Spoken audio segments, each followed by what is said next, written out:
नारियल bone post, very good. अमरूद, अगर पुष्पासन वहां विकल्प ना मिला सारा भी खा जाता है, अगर पुष्पासन में विकल्प मिला तो वहां एक विकल्प भी मिलेगा, केवल फल भित्ति लिखा मिलेगा। फल भित्ति का मतलब तीनों, समझ में आया? फल भित्ति का मतलब तीनों, तो ये क्या हो जाएगी? फल भित्ति। हाँ, पुष्पासन अगर वहां मिलेगा, फल भित्ति ना मिले तो या अंत बाह्य मध्य फल भित्ति, पुष्पासन मिले तो फिर पुष्पासन लगाओगे, समझ में? अन्य तो वहां ये विकल्प मिलेगा फल भित्ति, क्योंकि इसका तो मध्य अंत और तीनों चीज खाई जाए ना, तो तीनों चीज खाई जाए तो सब फल भित्ति देगा वहां पे। अगला है पपीता, मध्य, वेरी गुड। अरे तो फल हमारे यहाँ मिला है यार, ये तो खा रखे होंगे, कौन खा रहा? मोमोज खाने वाले टाइप पर। मूंगफली, बीज पत्र, और भी खाया जाए कुछ इसका? देखो, मूंगफली का बीज पत्र के अलावा कुछ और भी खाया जाए, मुंड नहीं खाया जाए, पत्ते पत्ते नाम वाले खाओ बस, मुंड तो खाते हो। क्यों सवाल नहीं आने का पेपर में? इसमें दो चीज आएगी, ये तो दिमाग से निकाल देना, ठीक है ना? अगला काजू, बीज पत्र, बेर, बाह्य भी और मध्य भी, अंतर दिखाई जाते हैं बाह्य और मध्य। अनार, रसीले बीज पत्र, अनार में रसीले जगह में लगे, रसीले बीज पत्र।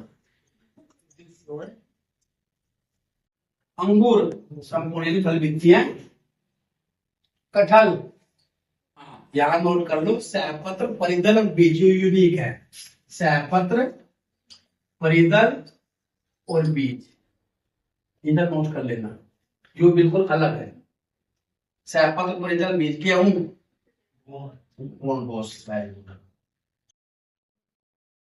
धनिया, तो पुष्पासन, अगर पुष्पासन है तो बीज, अगर वहां है तो फिर बीज का बोला जाएगा, अगर पुष्पासन नहीं है विकल्प में तो फिर बीज। शरीफा, फल भी खाएगा। सिंघाड़ा, ये बीज पत्र, जो संघाड़े के अंदर का जो है बीज हुआ है वो बीज पत्र। अच्छा, नींबू, उसमें रेसे नहीं दिखते था नींबू संतरों में। अच्छा, बेल, मध्य फल भित्ति, अच्छा बीज भी खाते हो उसके मध्य फल भित्ति। अच्छा, टमाटर यानी फल भित्ति है, अगर यहाँ फल भित्ति नहीं मिला तो बीजांड समिति इसका मिल सकता है, वहां पे लिखा होगा। और सहतूत, सहतूत की भी वही स्थिति है जो कटहल की है, ध्यान होगी। सहपत्र, परिदल और बीज, यानी संपूर्ण है सहपत्र, परिदल और बीज, तीनों इसके अंतर्गत आते हैं सहतूत के। पोषण क्या है? पोषण जो है उसमें कितने तत्व इसमें सम्मिलित है? इसमें जो परीक्षा के दृष्टिकोण से है, तो परीक्षा के दृष्टिकोण में सबसे पहले जो है, अगर पोषण शब्द है तो पोषक शब्द से बना है। पोषण क्या है? अपने आप को भोजन देना। हम लोग भी अपने आप को भोजन देते हैं, तभी तो हमारा पोषण होता है, तभी तो हम लोग ऊर्जा हमारे शरीर के अंदर पैदा होती है। ऐसे ही पौधों को भी ऊर्जा चाहिए, पौधों को भी भोजन चाहिए। आप सभी को पता है कि पौधे जो है अपना भोजन प्रकाश संश्लेषण की प्रक्रिया पूरा करते हैं। तो जो पौधे स्वयं अपना भोजन बनाते हैं वह स्वपोषी, और जो पौधे दूसरों पर डिपेंड होते हैं वह परपोषी। यही मानव की स्थिति है, यही हर जीव की स्थिति है, जो स्वयं अपना भोजन कर लेते हैं स्वपोषी होते हैं, जो अपने भोजन के लिए दूसरों पर निर्भर होते हैं वे परपोषी होते हैं। ये पूरे के पूरे पौधों में जो सबसे इम्पोर्टेंट है, एक सवाल आता है इसमें कितने तत्वों की आवश्यकता होती है? तो 17 आवश्यक तत्व होते हैं जिनकी आवश्यकता होती है पौधों के पोषण में। उसे जो है दो भागों में बांट रखा है, अधिक मात्रा में और लघु मात्रा में। कुछ तो ऐसे हैं जिनको देना ही देना है, अनिवार्य है, तो वे है दीर्घ मात्रा में, और कुछ ऐसे जिससे अगर थोड़ा बहुत भी दे दिया तो उससे भी पौधों में जो है वृद्धि हो जाती है। कुछ बहुत इंपोर्टेंट है, कुछ जो है अननेसेसरी, थोड़े से नेसेसिटी कम है। जैसे दीर्घ मात्रिक है, तो दीर्घ मात्रिक में जो है एक सवाल आता है, निम्नलिखित में से कौन सा तत्व दीर्घ मात्रिक है या कौन सा जो है लघु मात्रिक है? अब दीर्घ मात्रिक में सारे घटक तो जानेंगे, वो एक फॉर्मूला सा अपने दिमाग में बैठा लियो, SHO NPF MCC। 9 तत्व है दीर्घ मात्रिक, है ना? 9 तत्व है। SHO, S sulphur, H hydrogen, O से ऑक्सीजन, N से नाइट्रोजन, P से पोटेशियम, F से फास्फोरस, M से मैग्नीशियम, C से कार्बन और D से कैल्शियम। ये जो 9 तत्व है ये द्विमात्रिक है, ये पौधों को देने ही देने हैं। अगर पौधों में वृद्धि करवानी है, बेस्ट आपको प्रोडक्शन लेना है, तो ये 9 तत्व जो है पौधों को देने ही है। 8 तत्व ऐसे है जो कि लघु मात्रिक है, देने तो ये भी पड़ता है लेकिन ये कम मात्रा में देने पड़ते हैं। ये कौन कौन से हैं? लोहा जैसा तांबा, निकल, मैग्नीज, बोरान, क्लोरीन और मोलिब्डेनम। ये जो है 8 तत्व है जो कि लघु मात्रिक है। एक सवाल पेपर में आता है कि निम्नलिखित में से क्रांतिक तत्व कौन सा है? क्रांतिक तत्व होता है जो पौधों में बेहद अनिवार्य है, उसके बिना पौधों में वृद्धि हो ही फसल बन ही नहीं सकती है। तो 3 तत्व जो है क्रांतिक तत्व कहलाए जाते हैं, एनपीएफ, नाइट्रोजन, फास्फोरस और पोटेशियम। जब आप लोग सभी खेती से बिलोंग करते हैं, कोई खेती देखता है तो कोई खेती करता है, अपना प्रधान क्षेत्र है अपना, तो आप लोग देखते होंगे कि जब हम लोग गेहूं के फसल या गन्ने के फसल बोलते हैं तो नाइट्रोजन, फास्फोरस और पोटेशियम जो है वो हम लोग उसमें डालते हैं जब बुआई शुरू करते हैं। एक सवाल आता है कि निम्नलिखित में से कौन सा तत्व जो है वायुमंडल में भी और जल में भी स्थित है? तो 3 तत्व ऐसे है, कार्बन, हाइड्रोजन और ऑक्सीजन, यानी CH2। ये तीनों तत्व जो है जल में भी है और ये वायुमंडल में भी उपस्थित रहते हैं। एक सवाल इसमें से आ जाता है, जैसे CH2 के नाम से याद रखना, C सा कार्बन, H का हाइड्रोजन और O से ऑक्सीजन। अब जो है इधर देखो, ये जो तत्व है इनकी कमी से और इनकी अधिकता से क्या स्थिति हो जाती है? अगर ये चीज ना हो तो पौधों में क्या क्या कमी आती है? एक सवाल इनमें से आता है कि पौधों में वृद्धि में या पौधों में विलयन की प्रक्रिया जो है किस तत्व के कारण हो रही है? एक सवाल यहाँ है। सबसे पहले नाइट्रोजन सबसे इंपोर्टेंट है, और तुम्हें पता भी है कि वायुमंडल में 78% नाइट्रोजन है। सबसे ज्यादा इस वायुमंडल में अगर है तो कौन सी गैस है? नाइट्रोजन गैस है। जितने भी इंसेक्ट्स है, जिसे भी काटने से हमारा दर्द होता है, चाहे वो बिरड़ हो, ततैया हो, मधुमक्खी हो, जितना भी काटने से हमारे शरीर में दर्द होगा या फफोले पड़ जाएंगे, वो नाइट्रोजन चूसा इंसेक्ट्स होते हैं। वे इस पूरे एनवायरमेंट में नाइट्रोजन को चूसते हैं। अगर वे इंसेक्ट्स ना हो तो हमारा यहाँ जीवन संभव नहीं है, क्योंकि ऑक्सीजन की मात्रा कितनी रहती है अपने यहाँ? 21% के करीब है, और नाइट्रोजन कितनी? 78% है। तो 78 ज्यादा होता है 21 के अपेक्षा। तो यहाँ एनवायरमेंट होता ही नहीं अगर ये इंसेक्ट्स नहीं होते या दलहनी फसलें नहीं होती जो कि अपनी जमीन से नाइट्रोजन को सोखती है। तो नाइट्रोजन जो है पौधों में न्यूक्लिक अम्ल और प्रोटीन के निर्माण में सहायक होता है, पौधों की वृद्धि में सहायक होता है। सबसे इंपोर्टेंट तो यही है कि पौधों की वृद्धि में सहायक होता है। अगर इसे कम हो तो पौधों में वृद्धि ऑटोमेटिकली कम हो जाएगी, छोटे छोटे टीनी साइज हो जाएंगे। अगर ज्यादा हो जाए नाइट्रोजन तो विलयन की प्रक्रिया, विलयन की प्रक्रिया क्या होती है? पौधों से पत्ती और फलों को अलग हो जाना। विलयन होता है अलग हट जाना। जब पौधों में से पत्तियां झड़ने लगती है, ये फल जो है छोटे छोटे से बनकर टूटने शुरू हो जाते हैं, पूरे नहीं बन पाते, परिपक्व स्थिति में रहते हैं, तो वो होते हैं विलयन की प्रक्रिया। तुमने देखा भी होगा, अगर कुछ पौधों में से आवे तो भाई हमारा पेट में अमरूद तो होता है, छोटे छोटे से टूट जा, है ना, बड़े नहीं होते। तो वो विलयन की प्रक्रिया होती है, उसमें कहीं ना कहीं नाइट्रोजन की कमी है, उस पौधे में नाइट्रोजन की कमी आ गई है। दूसरा है सल्फर। सल्फर क्या होता है? प्रोटीन प्लस जीवद्रव्य बनने में सहायक होता है। कमी क्या है? अगर पौधों की पत्तियों का पीला हो जाना, फल नहीं बनना।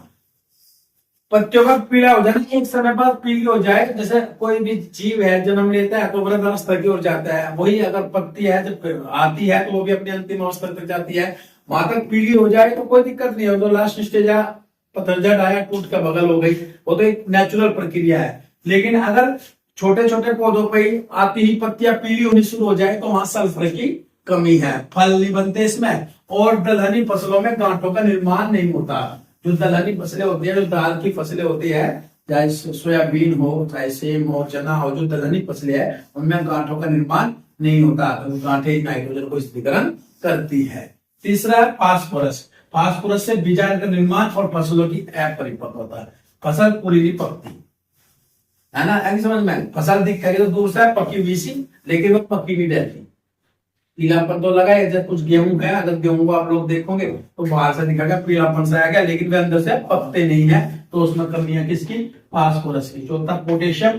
पोटेशियम में पौधों में वृद्धि में सहायक होता है, प्रकाश संश्लेषण की प्रक्रिया की पूरी करता, अगर ये ना हो जाएगी प्रोटीन संश्लेषण, और इसकी कमी से पत्तियों में अंगमारी होती है, पत्ती जो है पूरी प्रॉपर वे में डेवलप नहीं होती, वो टूटने शुरू हो जाती है। देखो पत्तियों में अंगमारी का मतलब क्या होता है? अगर ये पत्ती है तो पत्ती में जो है यहाँ से कटाव होना शुरू हो जाएगा, अलग तो होने की नहीं, लेकिन पत्तियों में क्या हो जाएगा? कटाव होना शुरू हो जाएगा, या इस तरह का कटाव लग जाएगा, तो ये पत्ती में अंगमारी का रोग होता है। इसके बाद कैल्शियम, कैल्शियम का जो है इंपोर्टेंट काम है, एक तो डीएनए आरएनए को प्रोटीन से संयुक्त करने के लिए क्रोमोसोम्स का निर्माण करता है, क्रोमोसोम्स का निर्माण करने में सहायक है कैल्शियम। दूसरा, वसा को संश्लेषित करता है, कार्बोहाइड्रेट और अमीनो अम्ल का परिवहन करता है, ट्रांसपोर्टेशन करता है पौधों के अंदर। अगर इसकी कमी हो तो क्या हो जाएगा, हरित लवक प्रॉपर वे में काम नहीं कर पाते। अगर इसकी कमी हो जाए तो हरित लवक जो होता है वो प्रॉपर वे में काम नहीं कर पाते। ध्यान नोट करो, पौधों का पीला पड़ जाने की प्रक्रिया मैग्नीशियम का सबसे इंपॉर्टेंट रोल है, और इस प्रक्रिया को बोलते हैं क्लोरोसिस। एक बार पेपर में पूछा जाता है कि क्लोरोसिस होता क्या है।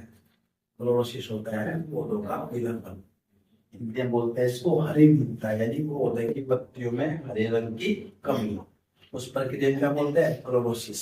समझ में आया।